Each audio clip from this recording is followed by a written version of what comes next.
21절 말씀 보겠습니다. 신약성경 321페이지 322면 빌립보서 제3장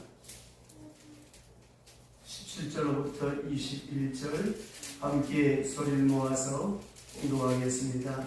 형제들아, 너희는 함께 나를 본받으라. 그리고 너희가 우리를 본받는 것처럼 그와 같이 행하는 자들을 눈여겨보라.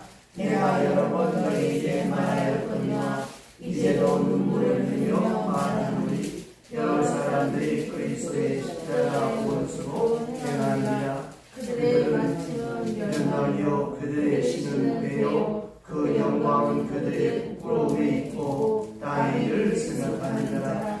그러나 우리의 신분은 하늘에 있는지라. 거기로부터 구원하는 자 곧 예수 그리스도를 기다리노니 그는 마음으로 자기에게 복종하게 하실 수 있는 자의 역사로 우리의 나이가 들고 자기 영광의 영자와 같이 변화하게 하시리라. 아멘. 오늘 주신 말씀에는 그 하늘의 신인권에 대한 것을 사도 바울이 말씀하고 있습니다.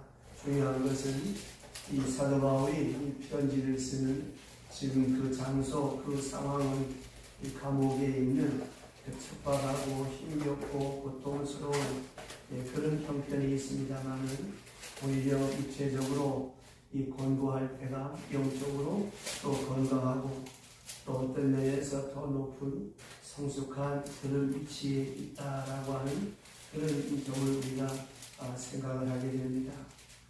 육신적으로 얼마나 어떻습니까? 기도하는 것이 힘겨워지고 예배 생활이 권고해지고 하나님 앞에 나오는 것이 힘겹잖아요. 그러나 여러분, 우리 육체에 고통이 있고 아픔이 있고 실패가 있고 권고함이 있고 괴로움이 있을 때는 어떻습니까? 우리의 심령이 오히려 가난해져서 하나님을 찾기에 가득하고 영적으로 한 차원 더 높은 위치에 이렇게 오르게 되는 것을 아마 여러분들이 경험하게 될 것입니다.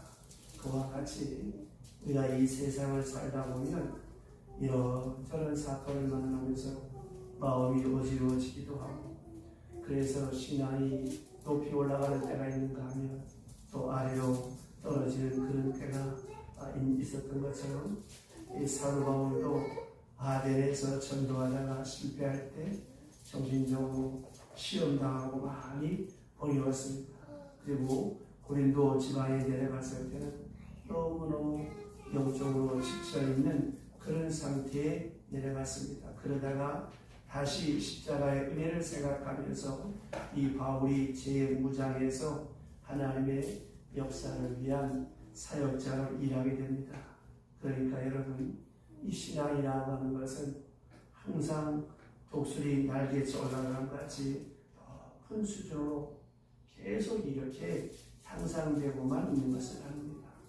아까 말씀드렸던 것처럼 오를 때가 있는가 하면 내릴 때도 있고 더 높은 신앙이 있을 때가 있는가 하면 신앙이 흔들릴 때도 있다라고 하는 것이 어떤 면에서 지극히 자연스럽기도 하고 인간적인 것입니다. 이렇게 오르락 내리락 하면서 이 신앙의 열림이 참 중요한 거예요. 그래서 잘 믿든 못 믿든 오래 믿은 사람들은 이런 과정 속에서 그나마 믿음이 이렇게 굳건하게 세워져 가는 것을 볼 수 있습니다. 자, 오늘 바울은 빌립보 감옥에 있습니다.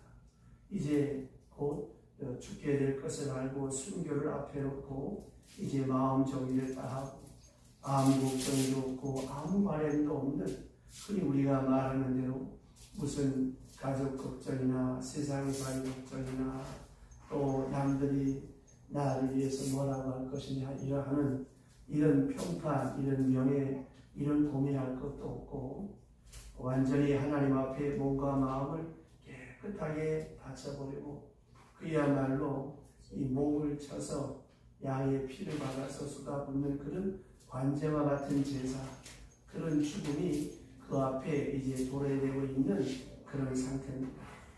그런 높은 수준에서 이제 이렇게 말씀하시는데 오늘 말씀에 보면 우리 옛말에도 그렇잖아요. 새는 죽을 때 가장 죽기구나라고 하는 말처럼 이 바울은 죽음을 앞에 놓고 종말론적으로 얘기하는 말, 그 말이 무엇입니까? 거룩해라, 뭐 주일 잘 지켜라, 뭐 해라 그런 말이 아니에요. 오늘 말씀 17절에 보시면 함께 나를 본받으라, 나를 본받으라. 참 굉장한 말씀 아니겠습니까? 일반적으로 우리가 내가 말한 교훈을 따르라 이렇게 말할 수 있겠지만 내 자신을 본받으라, 내 행위를 본받으라, 나를 본받으라 이렇게 말하기가 어려운 것이 아닙니다.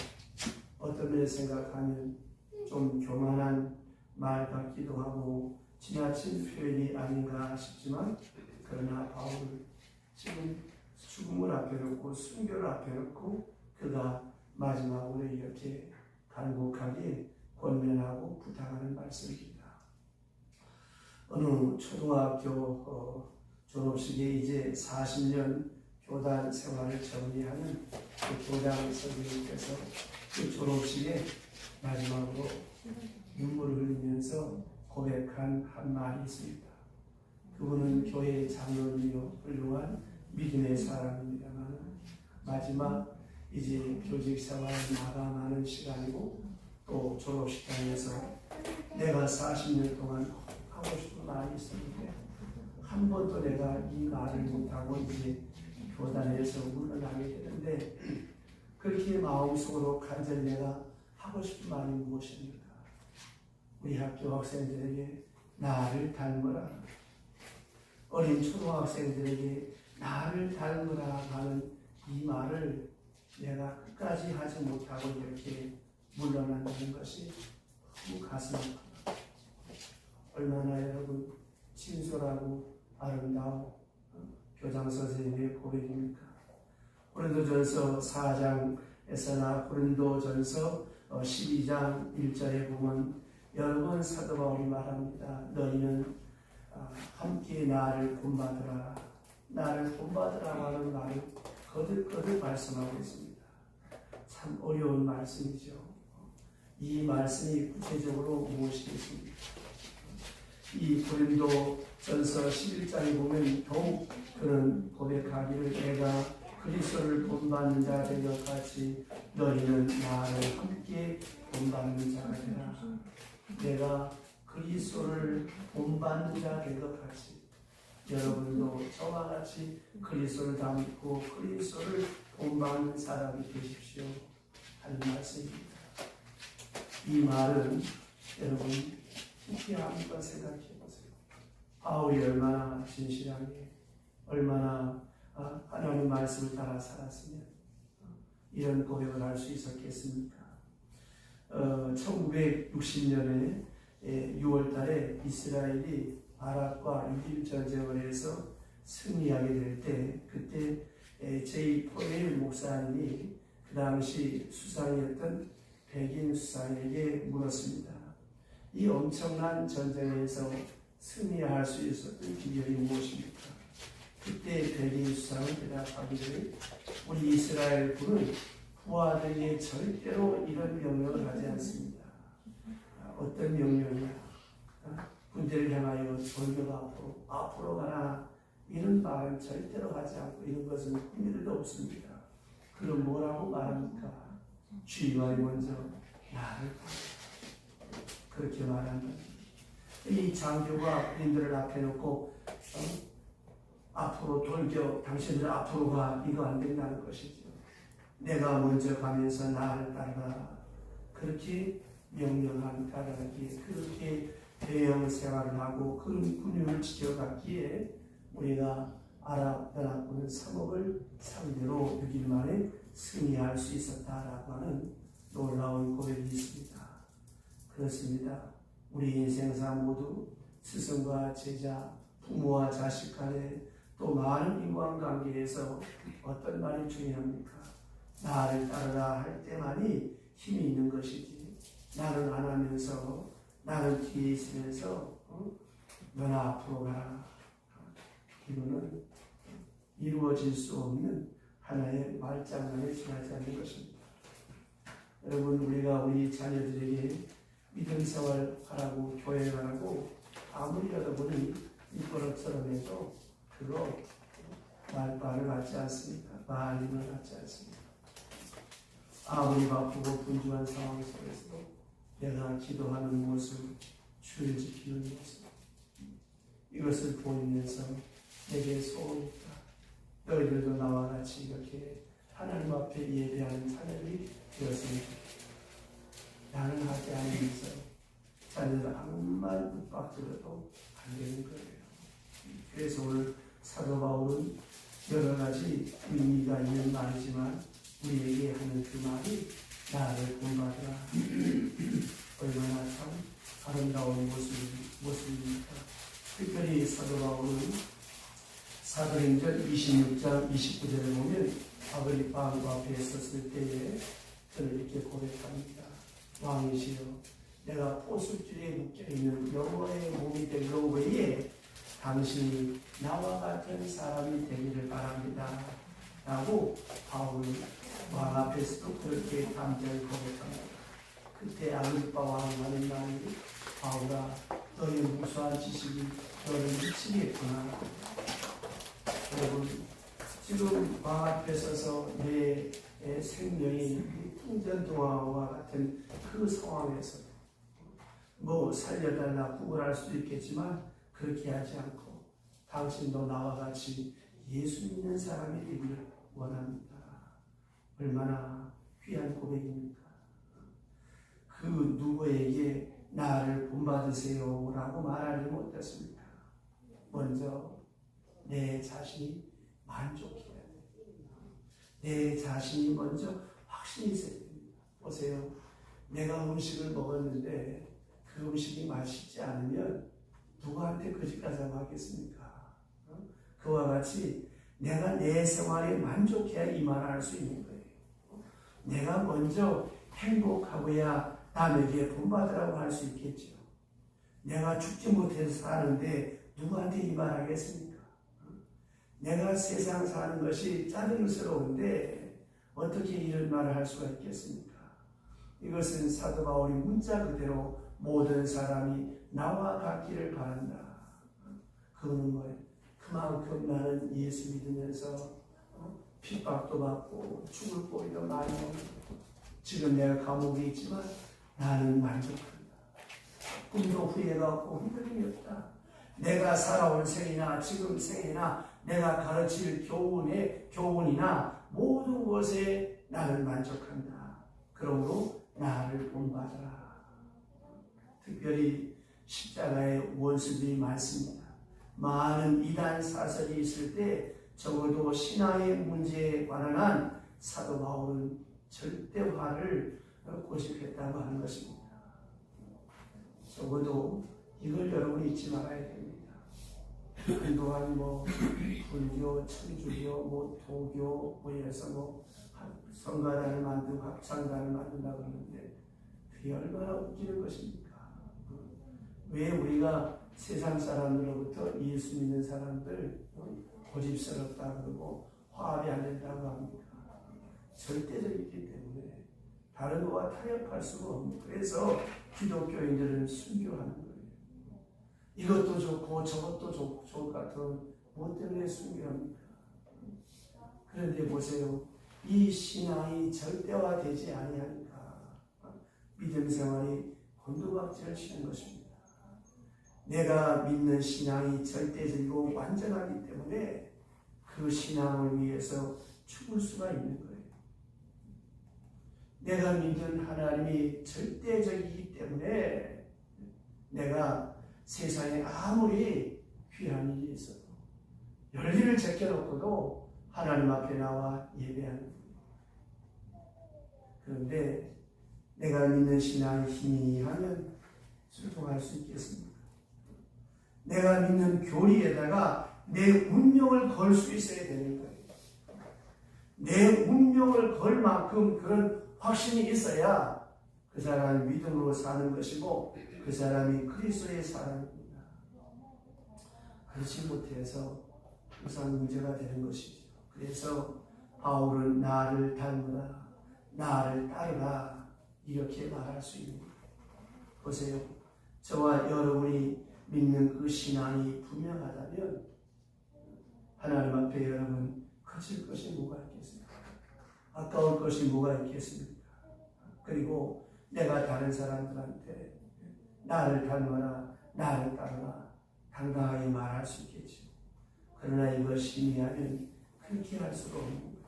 적어도 순교적 신앙, 그 같은 교리적 확신, 이런 확신이 있어질 때에 우리가 나를 닮으라 할 수 있는 것입니다.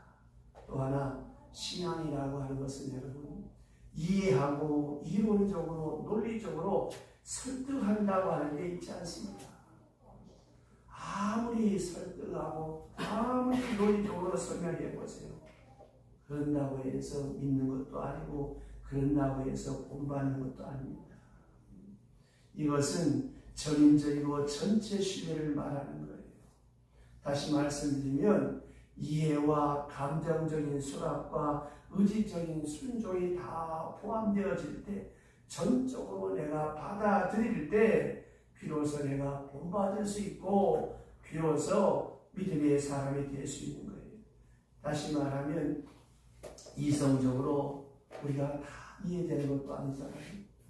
또 논리적으로 다 하나님의 말씀이 어떻게 설명될 수가 있겠습니까? 이성적으로 다 이해되지 않아요. 논리적으로 다 설명할 수도 없어요. 그러나 믿고 따르는 거예요. 믿으니까. 그래서 예수님께서도 말씀하시지 않습니까? 지금은 모르지만 이후에는 알리라. 그렇습니다. 우리가 다 아는 거 아니에요. 우리가 어린아이들도 다 설득시킬 수가 없잖아요. 자기가 경험하지 못한 세계를 내가 어떻게 다 설명할 수 있겠습니까? 어차피 다 모르고 사는 거예요. 다 모르고 따르는 것입니다. 그러나 믿고 따르고 신뢰하고 따르면 본받게 되어지고 알아지고 깨달아지는 것이 생명의 세계입니다. 그러니까 여러분 보세요. 우리가 어떤 것 하나를 안다라고 할 때도 거기에 대해서 우리가 전적으로 믿고 전적으로 받아들이지 아니하면 거기에 대해서 알 수가 없는 거예요. 아니 택도 없는 소리 하네. 웃기지 마라. 이러면 어떻게 되겠습니까?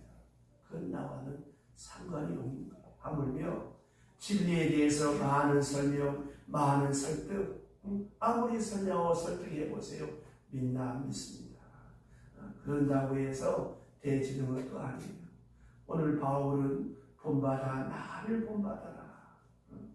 인격적으로 믿고 신앙적으로 믿고 그리고 본받으라고 하는 거예요. 왜? 본받으면 언젠가 알게 되고 깨달아질 것이기 때문에 전적으로 믿고 따르는 것이 중요하다고 하는 것입니다. 그리하면 머지않아 알게 되고 깨달아지게 된다고 하는 것입니다. 적어도 이 신앙적 교리, 여기에 이 지식에 대해서는 절대 충성을 요구하고 있습니다. 특별히 감옥에 있으면서도 사도 바울이 그 높은 수준에서 그런 확실하게 말씀하고 있습니다. 적어도 오늘 본문 마지막에 있는 것처럼 예수님의 부활하신 생명을 체험하고 앞에 있는 부활, 그 부활의 확실한 세계, 그래서 그리스도와 같은 그런 존재로 부활하게 될 것을 믿고 바라보면서 복 바깥에 있는 성도들을 향해서 나를 따르시오, 나를 본받으세요, 이렇게 확실하게 증거하고 있는 것입니다. 여러분, 우리의 믿음의 열매이 더해갈수록 이러한 믿음의 확신이 있어야 돼요.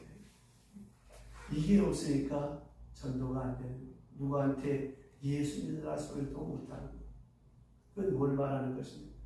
내가 얼마나 교리적으로, 신앙적으로, 믿음적으로 허약한 사람입니다. 내가 교회를 다니는데 껍데기만 다니는 거죠. 정말 여러분 이 사실을 분명하게 믿어보세요. 내가 예수를 믿고 보니까 너무 좋더라. 예수를 믿고 보니까 하늘이 다 복되더라. 이것을 여러분들이 생활 속에 체험할 수 있어야 돼요. 근데 왜 체험을 못하느냐? 왜 확증이 안 나타나느냐? 그럼 이 말씀이 가짜냐? 아니지요. 이 말씀대로 안 살잖아요. 요새 그 고린도서를 새벽 기도하면서 그 얘기를 합니다. 사랑이 뭐냐는 말이에요. 사랑에는 희생과 기쁨이 따라야 사랑이에요. 희생하는데, 수고하는데 죽지 못해서 하는 거야. 아이고 내 팔자. 이건 노예입니다. 노예는 사랑이 아니에요. 무슨 일을 하든지, 심지어 똥찌개를 진다라고 할지라도 감사하다, 기쁜 마음으로 해야 그 일이 나도 행복하고 남도 행복하게 하는 거예요. 이게 예수 믿는 사람. 왜? 하나님이 살아계시니까. 여러분, 내가 자주 말씀드리지만 짜질한 헌금은 뭐 할 수 있어요. 큰 헌금 믿음 없으면 못합니다. 11조 하기 쉬운지 아세요? 어렵습니다. 11조는 고사하고 순교하기 쉬운지 아세요? 우리는 뭐 이런 성경을 보면서 모세대만이 돌에 맞아 죽었다 굉장하다고 하지만 손톱 밑에 발을 맞추는데 아파 죽겠는데 돌에 맞아 죽는데 얼마나 고통스럽겠습니까? 그걸 어떻게 이기면서 웃을 수 있겠어요?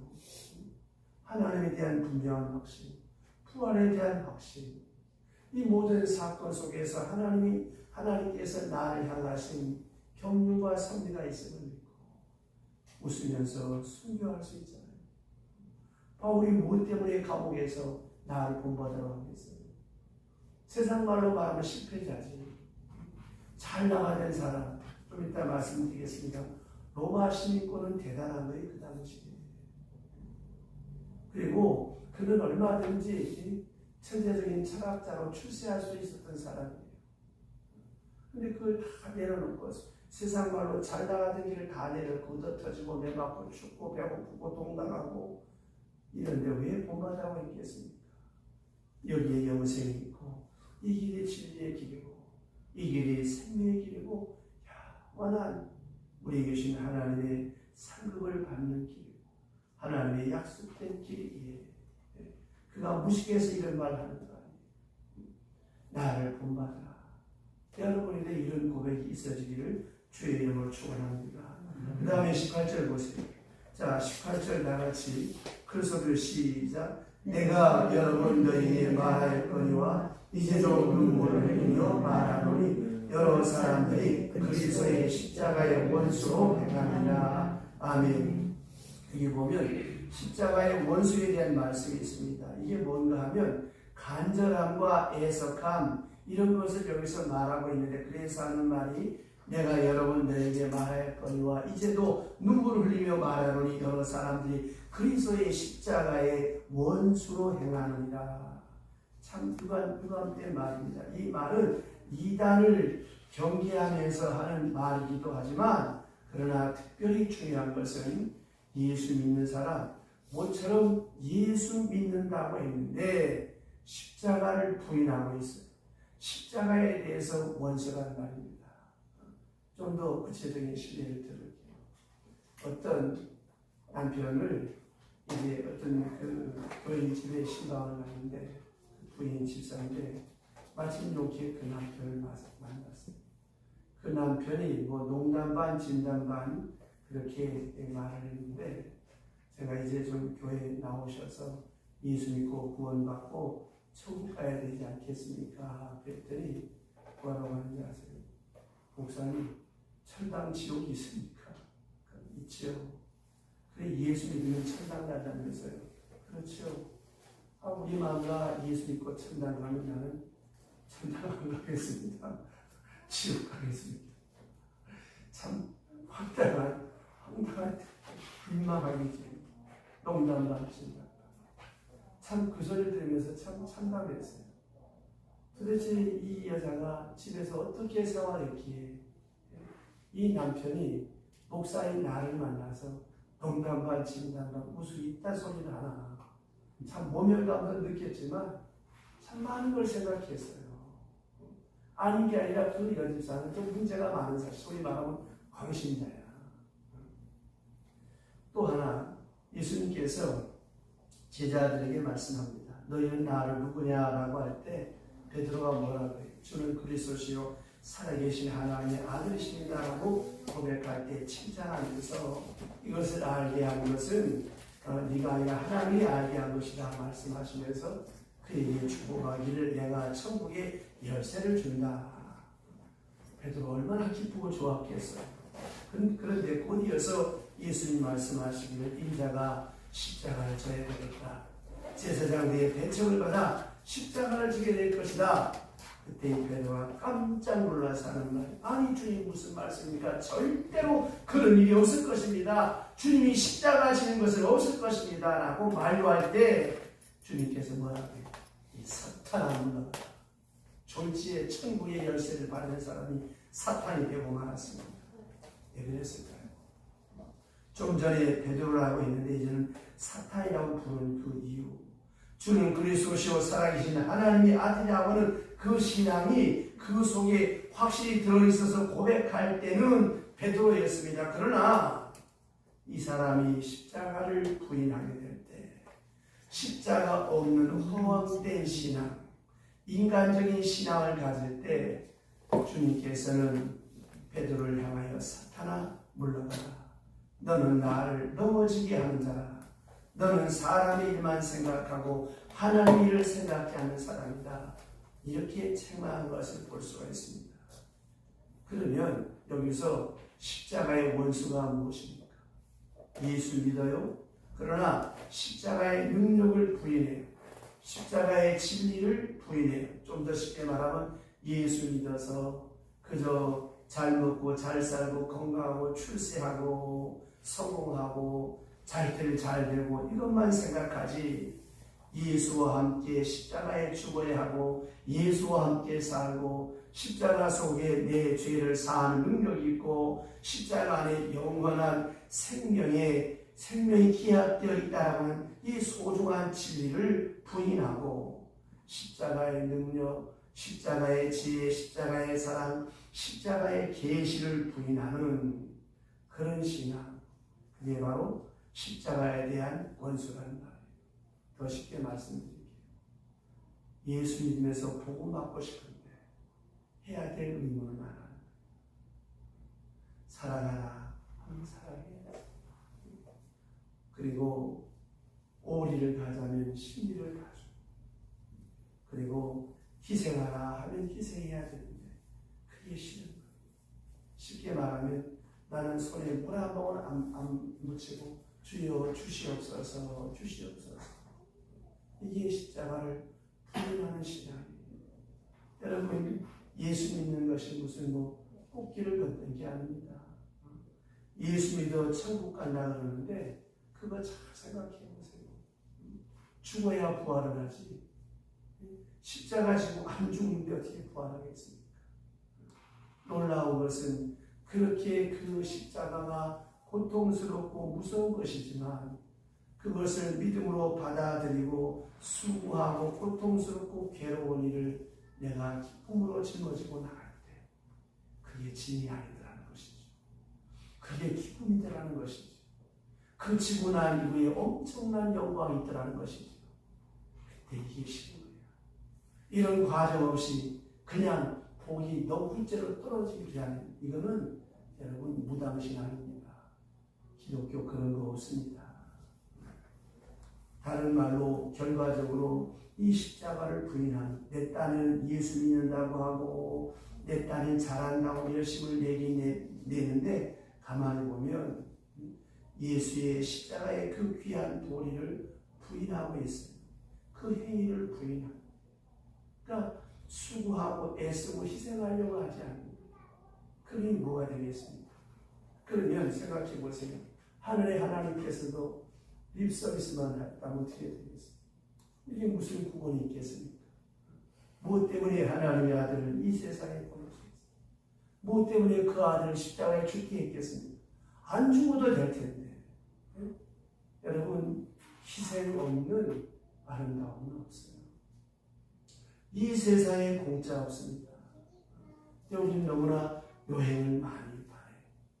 예수 믿는 것은 무슨 도깨비 방망이 치듯 금나와라 뚝딱한 금 나온 것처럼 생각하는데 절대 천만입니다. 그런 거 없어요. 아까 제가 서두에 말씀드렸죠. 열심히 교회 나오는데 우리 마누라 천당 가면 지옥 가겠다. 생각해 볼 문제 아닙니까? 어디 이것뿐이에요. 오늘 새벽에 얘기했지만 어느 누구에게도 바울이 폐를 끼치지 않겠다. 나 때문에 다른 사람이 폐를 끼치지 않겠다. 그럼 어떻게 되겠습니까? 예수 믿는 사람. 나 때문에 다른 사람이 행복할 수 있고, 나 때문에 다른 사람이 기쁨을 찾을 수 있고, 나 때문에 다른 사람을 위로받을 수 있는 자기 희생이 있어야죠. 공부하다 마찬가지. 나로 인해서 우리 시어머니가 힘겹지 않게, 시어머니 어떻게 해야 되겠어요? 아이고 우리 며느리 힘들지 않게 해야겠다. 서로 폐를 끼치지 않게 내 몫에 대인 자기 십자가를 기쁨으로 질 때 거기에 아름다운 역사가 나타나는 거예요. 이게 바로 여러분 이 십자가를 부인하는 사람, 이게 십자가의 원수예요.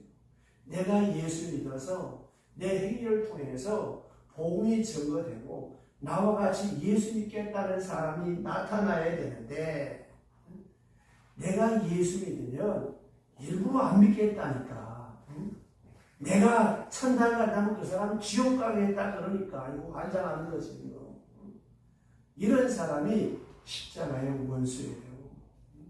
예수 믿는다고 하는데 가만히 보세요. 여러분 나로 인해서 내 행위로 인해서 많은 사람들이 예수를 믿게 되는지 아니면 믿던 사람도 안 믿게 되는지 많은 사람들에게 어려움을, 부덕함을 타락하게 만든다면 참 문제가 많은 것이죠. 이게 바로 십자가의 원수라는 말입니다. 그래서 바울은 하나님의 일을 생각하지 않고 자신의 일만 생각하고 십자가를 부인하는 사람, 자기 행위만 내세우면서 자기 나무로 예수 믿는다고 하는 봉사하는 사람들 결과적으로 다 십자가의 원수라. 그래서 사도 바울은 이런 일을 생각하면서 눈물을 흘리며 권면한다 그랬어요. 간절한 마음으로 이런 일이 있어서는 안 되겠다는 것이죠. 이렇게 믿어서는 안 되겠다는 것이죠. 너무너무 유감되기 때문에 많은 사람들이 십자가의 원수로 행하나니 내가 눈물로 권면한다. 그러니까 십자가의 원수로 행하는 행동이 그렇다는 거예요. 그럼 여러분 보세요. 어떻게 되겠습니까? 내 행동 것이 하나 때문에 교회를 못 오는 사람이 교회를 알고 싶어지고 하나님이 눈에 안 보이지만 내 모습을 보면서 하나님 눈에 보여줄 수 있는 이런 사람이 돼야지. 십자가의 원수로 행해서는 안 되겠다는 것입니다. 그 다음 19절 보세요. 자, 19절 다 같이 큰 소리로 시작. 그들의 마침은 멸망이요 그들의 힘은 배요 그 영광은 그들의 부끄러움이 있고 땅의 일을 생각하니라. 아멘. 자, 바울이 이제 분석하고 있습니다. 그들은 본질적으로 어떤 사람이냐? 그들의 마침은 멸망이요 그들의 신은 배요 그 영광은 그들의 부끄러움이 있고 땅의 일을 생각하는 자라. 어떤 사람들이 십자가의 원수로 행하는 사람들이 그렇다는 거예요. 여기서 그들의 신은 배요 그래. 배요 먹고 마시는 것밖에 없다. 여기서 신은 배라고 하는데 이거는 귀신 섬기는 것, 우상 섬기는 것을 말하는 것입니다. 자기들이 섬기는 우상, 이게 배예요. 그 다음에 오로지 먹고 마시는 이런 육체적 욕망에만 목적으로 삼고 있기 때문에 저들은 십자가의 원수가 되는 것입니다. 또 땅의 일을 생각하며 땅의 목적을 두고 그들의 영광은 부끄러움에 있다. 그들이 자랑하는 것은 부끄러운 일이라고 하는 것이죠. 오늘도 보세요. 예수 안 믿는 사람들이 자랑하는 것 한번 보세요. 참 눈 뜨고 보지 못할 일이지요. 보면 전부 다 뭐예요? 술 먹고 죄진 거, 못된 탕거 그런 것만 모여서 자랑하고 있잖아요. 이게 얼마나 부끄러운 것입니까? 그래서 19절 말씀에 영광이라고 하는 것, 십자가의 원수된 사람들의 영광이라고 하는 것은 부끄러운 것밖에 없다. 부끄러운 일을 오히려 영광처럼 여기고 있더라.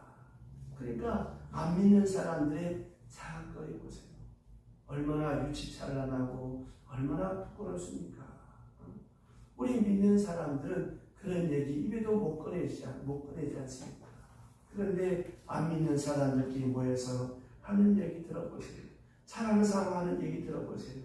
얼마나 추한지. 그 부끄러운 줄도 모르고 그런 쌀데기 없는 헛자랑하고 그리고 땅의 일만 생각하는 거예요. 그러니까 용서받을 수가 없는 것이죠. 그렇다면 우리 그리스도인들은 어떤 사람이냐? 여기 보니까 우리의 시민권은 하늘에 있는지라. 자, 하나님과 우리의 관계를 성경에서 여러 가지로 비유하며 말씀하는 목자와 양, 아버지와 자녀, 주인과 종, 신부와 사람, 그리고 또 하나가 왕과 시민으로 이렇게 비유를 들어 말씀합니다. 오늘 여기서 시민권이라고 하는 말은 그리스도를 왕으로 한 그리스도의 나라에 우리가 시민이라고 하는 것이지요. 그 시민의 영광을 오늘 본문에 말씀하고 있습니다. 자, 그 당시 로마가 세계를 지배할 그 당시 이 로마 시민권이라고 하는 굉장히 귀하고 중요한 것이었어요. 우리나라에서도 60년대 말 70년대 중반까지 미국 시민권자라면 굉장히 알아들었어요. 하물며 2000년 전을 생각해 보세요. 이 로마 시민, 그 당시 로마 군인으로 누구든지 충성되게 21년 동안 봉사하면 제대할 때 훈장으로 로마 시민이 되는 거예요. 당시 로마는 이렇게 많은 사람들이 이 시민권을 갖기 위해서 애를 썼는데 그 당시 역사가들의 말에 보면 전체 시민, 로마 사람들의 4분의 1이 로마 시민이요. 다음에 4분의 1이 자유인이요. 2분의 1이 노예였다는 거예요. 그러니까 이 로마 시민만 되면 자동적으로 노예가 두 사람이 생겨지는, 소유가 생겨지는 거예요.